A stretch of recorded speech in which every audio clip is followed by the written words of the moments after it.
everyone, I'm Jennifer Jiggis with Quilters Select, and today I want to share with you some information on how to use a 60-degree triangle ruler.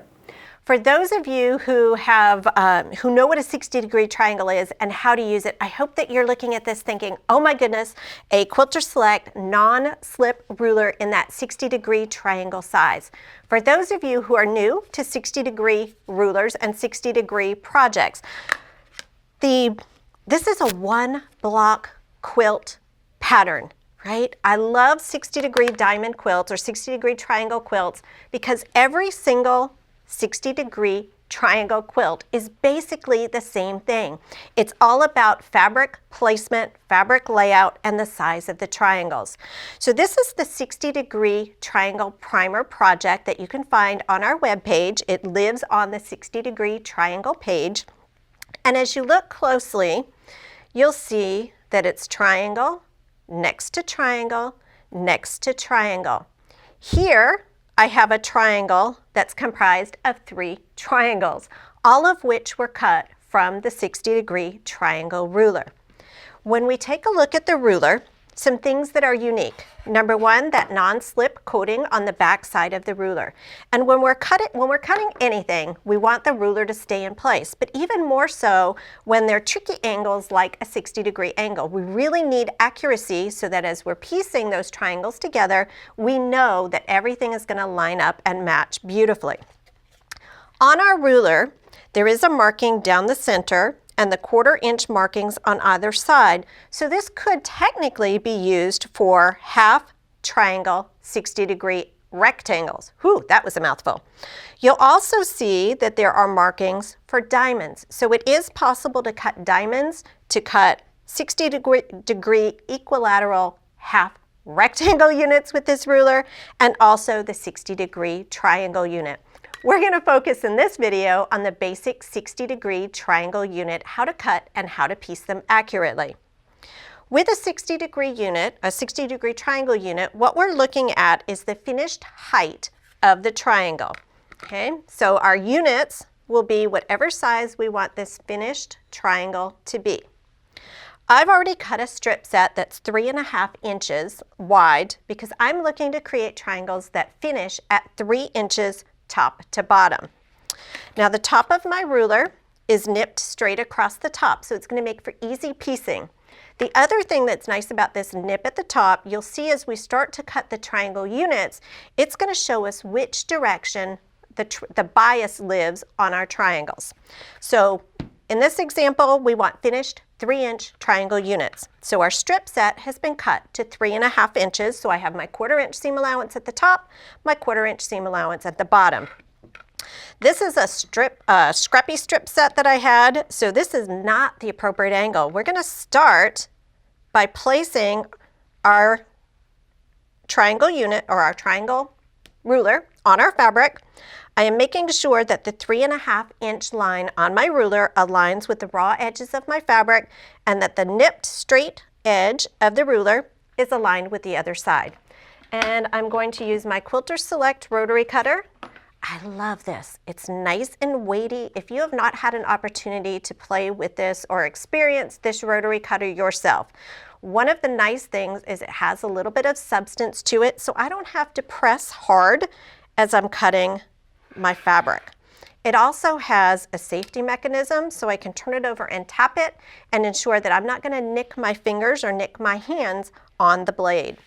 Now I've made that first cut and I'm just going to slide this around. And when I'm working with the non-slip rulers and the Quilters Select mats, you can see how nicely they work together and everything stays in place so that I can rotate my fabric around and not have to reposition. And then we will make the cut on the other side. So I have my first 2 triangle units.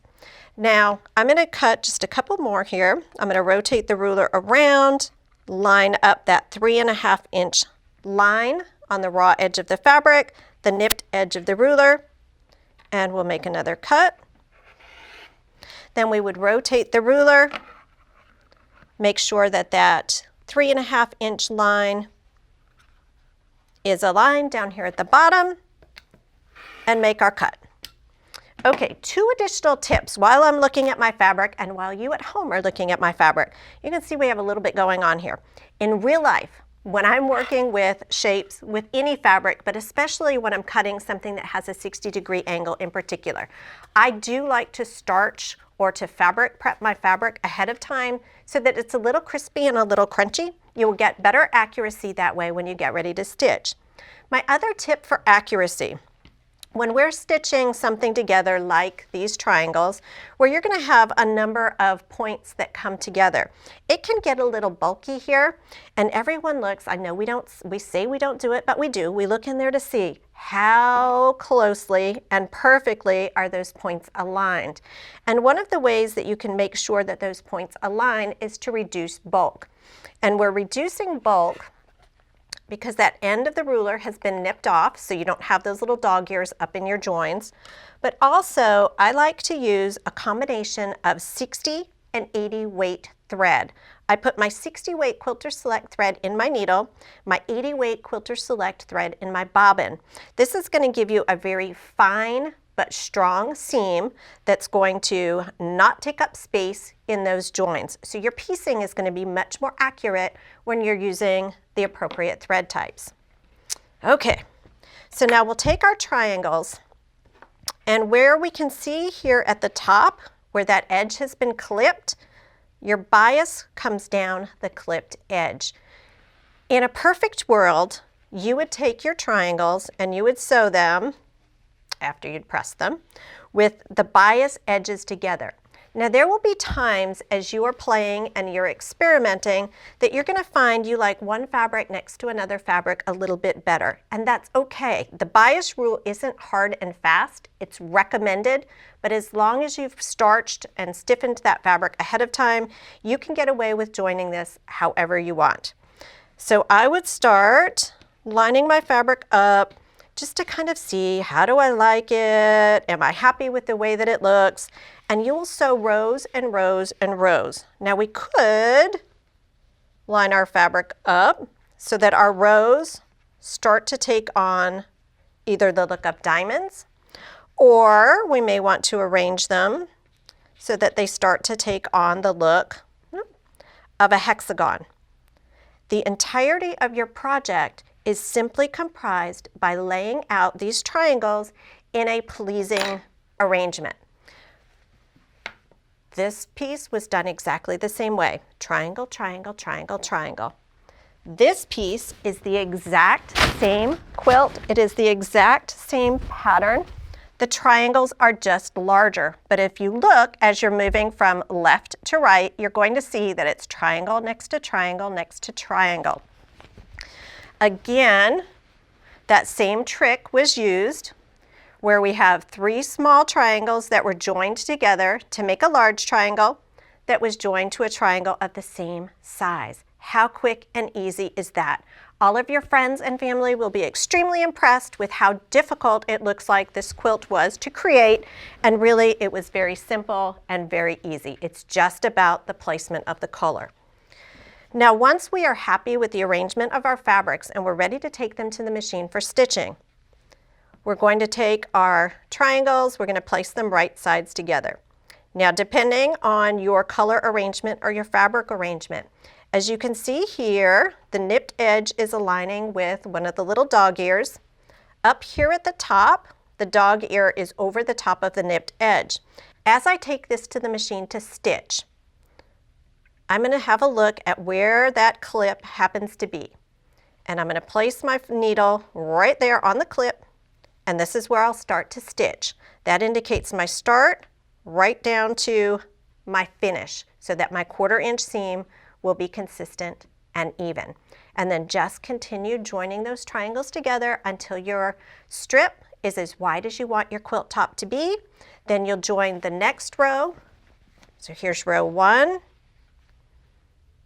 Here's row 2. Here's row 3. And after I stitch together each of those strip sets, I'll stitch together the 2 units, 1 and 2, add the next one, and so on and so on. And that's as easy and simple as it is to put together a 60-degree triangle project. But one more thing for inspiration. If you have any scrap fabrics sitting around your house, or you have any leftover strip sets that are sitting around, those 2.5-inch strip sets in particular work really well. You can elevate the look of your project one more level by sewing those strip sets together and then using your 60-degree triangle to come in and cut to make fancy pants triangles. That as you start to join these together, look at how much more intricate and complicated this starts to look. And as you add maybe solids in here along with your fancy pieces, it's going to give you just more and more opportunity to play and to create something that's really dynamic. I hope that you've enjoyed this quick look at the 60-degree triangle ruler and that you'll go back to your sewing studio and start to experiment with the fabrics that you have, and we would love to see what you are creating.